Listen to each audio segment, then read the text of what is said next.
Welcome my YouTube channel IELTS with Abdul. আজকের এই ভিডিওতে আমরা আইএলস স্পিকিং স্ট্র্যাটেজি নিয়ে ডিসকাস করব। ইতিপূর্বে আমি দুইটি ভিডিও আপলোড করেছি, যে ভিডিওগুলোতে আপনারা দেখতে পাচ্ছেন ইউজ অফ ওপেনিং ফ্রেজেস এবং ইউজ অফ কন্ট্রাকশনস, অর্থাৎ এই দুইটা লেসন নিয়ে আমি ভিডিওটা করেছিলাম। আজকের এই ভিডিওতে আমি যেটা করছি সেটা হলো লেসন নাম্বার 3 নিয়ে আমরা ডিসকাস করব। চ্যাপ্টার 1 এর lesson number 3, use of paraphrasing. আচ্ছা, ইউজ অফ প্যারাফ্রেজিংটা কি এবং এটার গুরুত্ব কতটুকু সেটা আমরা প্রথমে জেনে নিই। তো চলেন আমরা ইউজ অফ প্যারাফ্রেজিং সম্পর্কে একটু ধারণা নিই। সো ইউজ অফ প্যারাফ্রেজিং, এখানে আমরা যেটা দেখতে পাচ্ছি সেটা হলো বলছে paraphrasing in the IELTS speaking test involves expressing the same idea using different words or structures. অর্থাৎ আপনি যখন কোনো কোয়েশ্চেনের আনসার করবেন, আপনি সেম আনসারটাই করছেন বা একই জিনিস বলছেন কিন্তু একটু ডিফারেন্ট ওয়েতে। বলছে this skill is important because it shows your ability to use a range of vocabulary and grammar. অর্থাৎ আপনি যে use a range of vocabulary and grammar, এই দুইটা জিনিসের জন্য এটা আসলে খুবই গুরুত্বপূর্ণ। It can also help if you don't know a specific word or phrase. For example, আপনি ধরেন কোন একটা ওয়ার্ড বা কোন একটা ফ্রেজ সম্পর্কে জানেন না বা ওই মুহূর্তে আপনার মনে পড়ছে না, তখন সেটাকে আপনি প্যারাফ্রেজ করে বলতে পারেন। সো এটাও আইএলটিএস স্পিকিং একটা বড় ধরনের ভূমিকা রাখে। ফর এক্সাম্পল, এখানে যেটা বলা আছে, if the examiner ask do you like sports, আপনাকে এক্সামিনার জিজ্ঞেস করলো do you like sports and you want to paraphrase in your answer. আপনি চাচ্ছেন এটাকে আপনি প্যারাফ্রেজ করবেন, you might say yes I am quite fond of physical activities. তাহলে দেখেন এখানে সে জিজ্ঞেস করলো ডু ইউ লাইক স্পোর্টস, আর আপনি আনসার বললেন কি yes I am quite fond of physical activities. আচ্ছা, এরপরে আমরা এখন দেখব যে এটা আসলে কতটুকু ইসেনশিয়াল, ব্যাপারটা কতটুকু আপনাদের কাজে লাগবে বা কতটুকু গুরুত্বপূর্ণ, আপনি এটা কেন শিখবেন। Practising paraphrasing can improve your fluency and coherence. অর্থাৎ আপনি যদি প্যারাফ্রেজিংটা ভালো মতো পারেন তাহলে আপনার এটা ফ্লুয়েন্সি এবং কোহেরেন্সটাকে আপনাকে অনেক বেশি ইমপ্রুভ করবে। উইচ আর কি criteria in the IELTS speaking test. আপনারা জানেন আইএলটিএস স্পিকিং টেস্টে 4টা ক্রাইটেরিয়া থাকে, অর্থাৎ marking criteria. Number 1 fluency, number 2 wide range of grammar and accuracy, number 3 lexical resource vocabulary, and number 4 pronunciation. So এখানে আপনার ফ্লুয়েন্সির ক্ষেত্রে এটা আপনাকে হেল্প করবে। It also helps you avoid repetition and demonstrates a more flexible command of English. অর্থাৎ আপনি কোনো ওয়ার্ডসকে repetition না করে সেটাকে আপনি প্যারাফ্রেজ করে বলতে পারতেছেন। So here are some example questions and answer. আমরা এখানে কিছু এক্সাম্পল কোয়েশ্চেন এবং আনসার দেখব। যেমন আমার শুরুতে একটা যে কোয়েশ্চেন আছে, what do you like to do in your free time. এখানে দেখেন এক্সামিনার জিজ্ঞেস করছে in your free time, what do you like to do in your free time, অর্থাৎ আপনি আপনার ফ্রি সময়ে কি করতে পছন্দ করেন। দেখেন এখানে যে পার্টিসিপেন্ট বা ক্যান্ডিডেট আনসারটা যদি এইভাবে শুরু করে, in my spare time I enjoy engaging in various hobbies. I'm particularly fond of reading books and listening to music. It's a great way to unwind and relax after a busy day or after a hectic day. তাহলে দেখেন এখানে কিন্তু ছিল হচ্ছে in your free time, আর in your free টাইমটা এটা paraphrase করে কি হইলো in my spare time. So এটা কিন্তু একটা ওয়ান্ডারফুল আইডিয়া যে আপনি প্যারাফ্রেজ যদি করতে পারেন। এখন প্রশ্ন হচ্ছে কোথায় প্যারাফ্রেজটা করবেন বা কোন কোন কোয়েশ্চেনে প্যারাফ্রেজটা করবেন। এটা যখন আপনি প্র্যাকটিস করবেন, যে স্পেসিফিক কিছু কোয়েশ্চেন থাকবে, সেই কোয়েশ্চেনগুলো প্র্যাকটিস করার সময় অটোমেটিকলি আপনি জেনে যাবেন যে কোন কোন ওয়ার্ডস কোয়েশ্চেনগুলোতে আপনি প্যারাফ্রেজ করতে পারবেন। এছাড়া আমি এখানে যে এক্সাম্পল আনসারগুলো দেখানোর চেষ্টা করেছি, আপনারা যদি এই আনসারগুলো খুব কেয়ারফুলি একটু নোটিস করেন বা খুব কেয়ারফুলি দেখেন, তাহলে এখানেও কিন্তু আপনারা অনেক সুন্দরভাবে প্র্যাকটিসটা জেনে যেতে পারবেন। আশা করছি আপনারা এই প্র্যাকটিসগুলো করবেন। তো চলুন আমরা পরের পেজে যাই। আচ্ছা, পরের পেজে যেটা আমরা দেখতে পাচ্ছি, এখানে আরো একটা স্যাম্পল আনসার আমরা দেখতে পাচ্ছি। যেমন স্যাম্পল কোয়েশ্চেন আছে, সাথে আনসার আছে। Do you prefer living in a city or the countryside. এখানে দেখেন I am more inclined towards living in urban areas. দেখেন আমি কিন্তু এখানে বলছিলাম living in a city, city না বলে সে কি বললো আরবান এরিয়াস। তাহলে আর সিটিটাকে আমি আরবান এরিয়া বলছি। The city offers more opportunities and conveniences that suit my lifestyle. However, I do appreciate the peace and tranquility of the countryside as well. তারপরও সে এখানে বলছে যে however যাই হোক I do appreciate the peace and tranquility of the countryside as well. তার মানে এখানে দেখেন এই সিটিটাকে আপনি কি বললেন এ সিটি, এটাকে আপনি আরবান এরিয়া হিসেবে বললেন। তাহলে আমরা যদি কান্ট্রি সাইডটাকে আমরা বলতে চাই তাহলে সেটা হলো ভিলেজ বলতে পারি বা রুরাল এরিয়া বলতে পারি। সো তাহলে কান্ট্রি সাইডের প্যারাফ্রেজিং হচ্ছে রুরাল এরিয়া অথবা ভিলেজ আপনি বলতে পারেন। Next question, how do you usually get to work? I typically commute to work by bus. এখানে দেখেন গেট টু ওয়ার্ক মানে কিভাবে কাজে আপনি যোগদান করেন বা কিভাবে কাজে যান। আর এখানে আমি বলছি I typically commute to work by bus. দেখেন কমিউট কথাটা আপনি কিন্তু এই প্রথম শুনলেন অথবা হয়তো কমিউট কথাটা আপনি জানেন কিন্তু কিভাবে ইউজ করবেন সেটা আপনি জানেন না। তো এখানে আমি কিন্তু সুন্দরভাবে একটা ইউজ দেখিয়ে দিলাম যে কিভাবে আপনি ইউজ করবেন। আচ্ছা, it's a convenient option for me as it allows me to avoid the hassle of driving in heavy traffic. Sometimes I also take the train if I'm running late. তাহলে দেখেন sometimes, অর্থাৎ এখানে প্রত্যেকটা answer এত সুন্দরভাবে design করা আছে, আপনারা চাইলে এই আনসারগুলো নিজেরা প্র্যাকটিস করতে পারেন। আমরা আরেকটা এক্সাম্পল কোয়েশ্চেন দেখব, what kind of food do you like?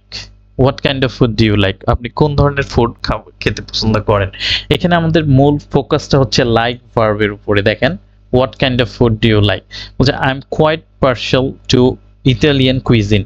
বলছে I'm quite partial to Italian cuisine. The flavors and variety in dishes like pasta and pizza really appeal to me. That said, I do enjoy trying out different types of food from various cultures. So I'm quite partial to Italian cuisine. সে কিন্তু বলতে পারতো যে I do like Italian cuisine, but সেটা না বলে বলছে I'm quite partial to Italian cuisine। অর্থাৎ like ভার্বের এখানে চমৎকার প্যারাফ্রেজিং করা হয়েছে। আমি আরো কিছু প্যারাফ্রেজিং লাইক ভার্বের দেখাবো আমার নেক্সট এক্সাম্পলগুলোতে। আমরা আরেকটা এক্সাম্পল কোয়েশ্চেন দেখতে পাচ্ছি, how important is it to you to stay fit? অর্থাৎ ফিট থাকাটা কতটা গুরুত্বপূর্ণ এটা এখানে। Staying in shape is crucial for me. দেখেন এখানে ছিল ইম্পর্টেন্ট আমরা প্যারাফ্রেজ করে ক্রুশাল ইউজ করছি। I believe maintaining a healthy lifestyle helps me stay energetic and focused. Regular exercise and a balanced diet play a significant role in my overall well-being.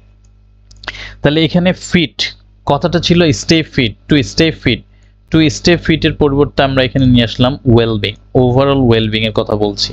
আর এখানে ইম্পর্টেন্টের পরিবর্তে আমরা নিয়ে আসছি ক্রুশাল। সো এগুলো হচ্ছে আসলে প্যারাফ্রেজিং শেখার একটা টেকনিক। আপনাদের যেটা করতে হবে সেটা হলো এরকম কিছু আনসার আপনারা যখন প্র্যাকটিস করবেন, কোয়েশ্চেনগুলো আপনাকে প্রথমে ব্রিং করে নিতে হবে, দেন আপনি এরকম আনসারগুলো রেডি করে কয়েকটা কোয়েশ্চেন আপনি প্র্যাকটিস করলেই আপনার পরবর্তীতে যখন আপনি রিয়েল এক্সামে এই কোয়েশ্চেনগুলো ফেস করবেন বা এই টাইপের কোয়েশ্চেনগুলো ফেস করবেন, ধরেন আপনাকে বলা হচ্ছে do you like animal, do you like food, do you like flowers, তখন আপনি এই লাইক ভার্বকে কিভাবে প্যারাফ্রেজ করবেন অটোমেটিকলি চলে আসবে। তাহলে আপনাকে যেটা করতে হচ্ছে এরকম কিছু কোয়েশ্চেন নোট করে আপনাকে আগে প্র্যাকটিস করতে হবে বাই ইয়োরসেলফ, অর্থাৎ আপনি নিজে আগে প্র্যাকটিস করবেন। আমরা চলে যাচ্ছি নেক্সট ফেজে। এখানে কিছু এক্সাম্পল আনসার দেওয়া আছে, যেমন did you play sports when you were a child? তুমি যখন শিশু ছিলে তুমি কি স্পোর্টস খেলেছিলে? Answer Oh yes I did when I was a kid. দেখেন এখানে বলছিল যে when a child, এখানে ছিল a child, when you were a child, আর এখানে বললো যে when I was a kid. I used to play cricket with my classmates after school. I would often play football. দেখেন এখানে বলা ছিল I used to play cricket with my classmates after school, আর এখানে পরের sentence দেখেন I would often play football. তাহলে used to কি আমি সেকেন্ড টাইম আনলাম? আপনি হলে কি করতেন? আপনি এখানে সেকেন্ড টাইম বলতেন I used to play football with my siblings in a local park. তাহলে আপনি এইটা বলতেন, কিন্তু আমি কিন্তু এখানে I used to play এই ভার্বের এই অংশটুকু চেঞ্জ করে আমি I would often play football এটা ইউজ করলাম। তো এটাই হচ্ছে প্যারাফ্রেজিং করার একটা স্কিল যেটা আপনাকে লার্ন করতে হবে। আচ্ছা, what do you do in your free time? এটা আমরা এর আগেও করেছি যে in my spare time, in my leisure time or on holidays I like to watch a family movie or a good flick or go out with some of my friends. Just yesterday I did both. I went out with 2 of my friends to the theater and we had a great time. তাহলে দেখেন free টাইমের পরিবর্তে আপনি বলতে পারেন spare time, free টাইমের পরিবর্তে আপনি বলতে পারেন লেজার টাইম, ফ্রি টাইমে বলতে পারেন আপনি হলিডেজ অর উইকেন্ডস। সো এগুলো হচ্ছে আপনার প্যারাফ্রেজিং করার টেকনিক। আমরা লাস্ট একটা এক্সাম্পল কোয়েশ্চেন দেখবো এখানে, do you like animals, why or why not, যেটা আমি ইতিপূর্বে বলেছিলাম। সো এই ধরনের কোয়েশ্চেনগুলোকে আপনি কিভাবে আনসার করবেন চলেন আমরা দেখি। Well, in general I'd say that I am actually quite keen on animals, but in particular I'm really into domestic pets like dogs. This is because I adore their loyalty and companionship. In addition to dogs, I'm also pretty passionate about useful species, especially cows or things like that. This could be because they give us milk which is nutritious. তাহলে এইখানে দেখেন, এখানে যেটা হয়েছে প্রথম থেকে যদি আমরা একটু খেয়াল করার চেষ্টা করি, আপনারা হয়তো ওভারলুক করে গেছেন বা আমি হয়তো বা আপনাদেরকে ওইভাবে বোঝাতে পারিনি। তো কিভাবে আমি এখানে প্যারাফ্রেজগুলো করেছি চলেন আমরা দেখে আসি যে প্যারাফ্রেজগুলো আসলে কিভাবে ইউজ হয়েছে। যেমন বলা হচ্ছে যে এখানে ডু ইউ লাইক অ্যানিমালস, এখানে অ্যানিমালকে আসলে আমি লাইক করি কিনা, এই লাইক ভার্বের প্যারাফ্রেজটা দেখেন। I am actually quite keen on, তাহলে এখানে দেখেন I am actually quite keen on animals, তার মানে আই লাইক অ্যানিমালস। আবার দেখেন I am really into domestic pets, তার মানে হচ্ছে আই লাইক ডোমেস্টিক পেটস। আচ্ছা, this is because I adore their loyalty and companionship. আচ্ছা, I am also pretty passionate about useful species, দেখেন I am also pretty passionate about, তার মানে I am also pretty passionate about মানে হচ্ছে I like useful species. তাহলে এই like ভার্বটাকে আমরা কয়েক জায়গায় চেঞ্জ করলাম, অর্থাৎ কয়েকটা ওয়েতে চেঞ্জ করলাম, যে ওয়েগুলো এখানে আমি দেখিয়েছি। লাইক ভার্বের পরিবর্তে বি ভার্বের সাথে কোয়াইট কিন অন, তারপরে বি ভার্বের সাথে রিয়েলি ইনটু, বি ভার্বের সাথে প্রিটি প্যাশনেট অ্যাবাউট, এভাবে বলা যেতে পারে বি ভার্বের সাথে a big fan of, be ভার্বের সাথে ফন্ড অফ। তাহলে এই যে আমরা শিখলাম এখানে অনেকগুলো মানে লাইক ভার্বের পরিবর্তে আমরা অনেকগুলো ভার্ব এখানে প্যারাফ্রেজ করে দেখানোর চেষ্টা করেছি। তো এটা হচ্ছে আসলে আমাদের প্যারাফ্রেজিং একটা ইম্পর্ট্যান্ট লেসন। আমরা যদি লাস্ট লেসনের কথাগুলো শুনি, এখানে যেটা বলছে, in each of this examples the candidate has effectively paraphrased the key elements of the question while providing a relevant and coherent answer। তাহলে কি বোঝা গেল যে আমাদের এই যে ক্যান্ডিডেটস অর্থাৎ আমরা যে আনসারগুলো এখানে দেখলাম, প্রত্যেকটা আনসার আপনারা এখানে যদি নোটিশ করেন এখানে সুন্দরভাবে দেওয়া আছে। আমি আপনাদেরকে রিকোয়েস্ট করব আপনারা এই ভিডিওটা, অর্থাৎ আমি যেহেতু আজকে লেসন 3-তে আছি, এই লেসন 3-তে আমি নেক্সট ভিডিওটা নিয়ে আসবো লেসন 4-এর উপরে, ইউজ অফ এক্সপ্রেশন নিয়ে। সো লেসন 3-র যে ভিডিওটা সেটা আমি আপনাদেরকে বলবো, আপনারা এই পেজটাকে যখন এই পেজে আসবেন তখন ভিডিওটাকে পজ করবেন, পজ করে আপনারা এইখানে এই আনসারগুলো একটু দেখে নেবেন যে কিভাবে এখানে আনসারগুলো করা আছে। সিমিলারলি আপনারা এই পরের পেজগুলোতেও আপনি আনসারগুলো দেখে নেবেন। আমি এই হাইলাইটারগুলো বা এই যে মার্ক করাগুলো আমি কেটে দিচ্ছি, মুছে দিচ্ছি। সো আপনারা এখানে কোনটা কিভাবে প্যারাফ্রেজ করা হয়েছে এগুলো আপনারা অবশ্যই দেখে প্র্যাকটিস করবেন।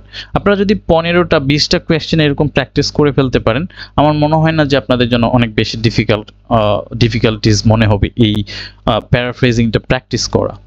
এরপরে যেমন এই পেজে আমরা যেটা দেখতে পাচ্ছি এখানেও আমাদের কিছু প্যারাফ্রেজ কোয়েশ্চেন আছে। আমি আসলে এখানে এক্সাম্পল বেসিস কিছু কোয়েশ্চেন আনার চেষ্টা করেছি। আশা করছি এই এক্সাম্পলগুলো আপনাদের অনেক কাজে দিবে, আপনারা এই এক্সাম্পলগুলো ধরে ধরে আপনারা প্র্যাকটিস করতে পারবেন। তো এই হচ্ছে আজকের ভিডিও, আশা করি আপনাদের ভিডিওটা অনেক উপকারে আসবে। সো ধন্যবাদ সবাইকে।